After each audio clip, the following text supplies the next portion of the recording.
His Excellency Mr. Datu Sri Mohammed Najib Tun Abdul Razak, Prime Minister of Malaysia. You have the floor, sir. Thank you, Mr. President. Excellencies, ladies and gentlemen.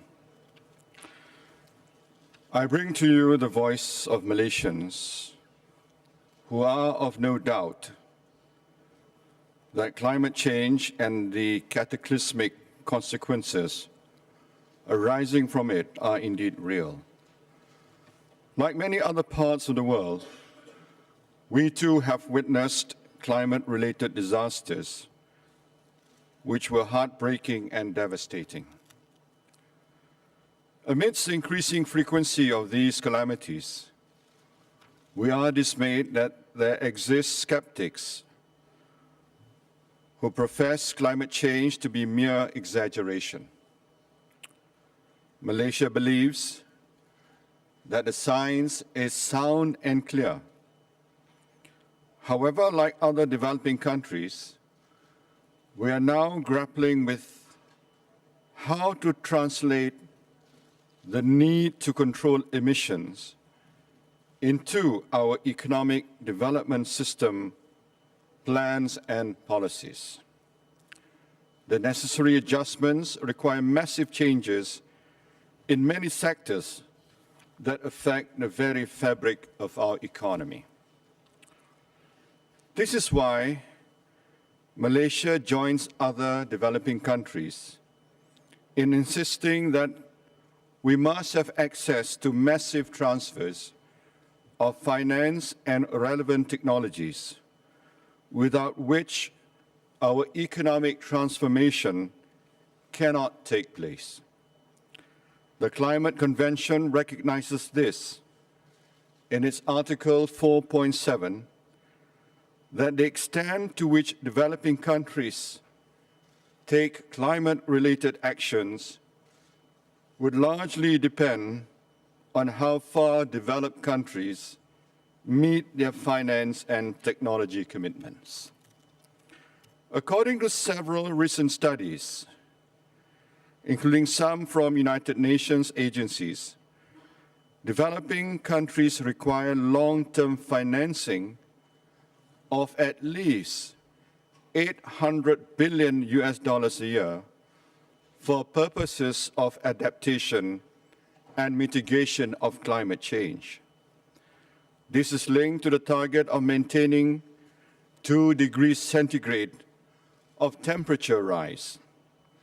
If we are to take a more ambitious and probably more scientifically accurate temperature rise target of 1.5 degrees centigrade, the funding required by developing countries could be as high as $1.5 trillion annually. Indeed, if we think about it, this is not too high when compared to the many trillions of dollars recently used in bailing out banks and companies. In the light of this, the $10 billion fast-track funding being proposed is a mere pittance, and truthfully, the amount is woefully inadequate. We call on the developed countries to commit $200 billion per year by 2012, on the way to the $800 billion per year required thereafter. It is therefore crucial that we link the issue of shared vision to the issue of financing and technology transfer. There are proposals in Copenhagen that we accept a long-term goal for global emissions reduction of 50% by 2050 compared to 1990. The developed countries have also proposed that they cut their emissions by 80%. This scenario, if accepted, implies a cut of 20% by developing countries in absolute terms and a cut of 60% per capita because of population growth. This is an almost impossible task given our imperative for high economic growth. Therefore, the developed countries have to commit to cut their emissions by well over 100%. In other words, they need to have negative emissions so that developing countries will still have some carbon space. The developed countries also have to guarantee adequate financing and technology transfer. It is only if these are accepted as part of an integrated package that developing countries can agree to a global goal of emission reduction. Mr. President, another serious concern we have is a looming threat of trade protection under the guise of addressing climate change. For Copenhagen to succeed, there must be a clear statement that developed countries shall not take trade-related measures, such as carbon tariffs and border adjustment measures, against the products, services and investments of developing countries. Otherwise, we would have a totally unacceptable situation where developed countries give $1 with one hand and remove $10 with the other. Despite the many problems and difficulties we see on a long road ahead to address climate change, Malaysia is willing to contribute to global efforts. We have therefore decided on setting for ourselves voluntary national indicators to measure our progress in climate action. We remain committed to ensure at least 50% of our land area remain as forests as pledged in the Rio summit. Currently, our natural forests and agricultural crop plantations combined cover 75% of the country's land area.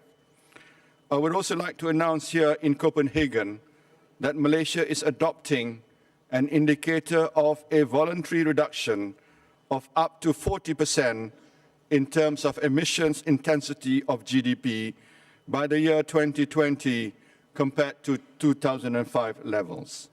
This indicator is conditional on receiving the transfer of technology and finance of adequate and effective levels from our Annex 1 partners that correspond to what is required in order to achieve this indicator. Mr. President, another key element for a successful Copenhagen outcome is the retention of the Kyoto Protocol and putting into effect its second commitment period by Annex 1 parties. Those developed countries that are not party to the Kyoto Protocol must undertake a comparable effort in emission reduction as agreed to in the Bali Action Plan. Malaysia is extremely disappointed that up to now we have not reached an agreement on the emission reduction numbers.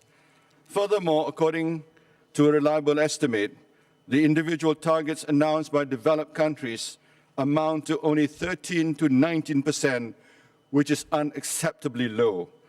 This definitely will not put us on track to reaching a 2-degree goal, let alone 1.5 degrees centigrade. Malaysia calls on the developed countries to collectively commit in Copenhagen to an aggregate reduction of 49% by 2017 compared to 1990 levels, in line with Malaysia's joint proposal with other countries. Malaysia is committed, together with all other countries, to do our best to combat climate change. We realize that this is no easy task. In fact, it is nothing short of a Herculean endeavor. This convention under which we are meeting is our best hope for a global framework of cooperation on climate change. Under this convention are the fair principles of equity and historical responsibility due to the need of Annex 1 parties to repay their climate debt. The key to our future cooperation is to recognize, adopt and work out the realization of the principle of fair shares to the atmospheric space and resource. In conclusion, we also share the concerns with other developing countries for full participation, transparency and fairness of process here in Copenhagen. Any decision or outcome must arise from the negotiations in which all countries participate. Any document that is placed in a process in a unilateral manner will be counterproductive and risks the failure of Copenhagen. This would be a catastrophe that our Mother Earth can ill afford. Failure is not an option. I thank you.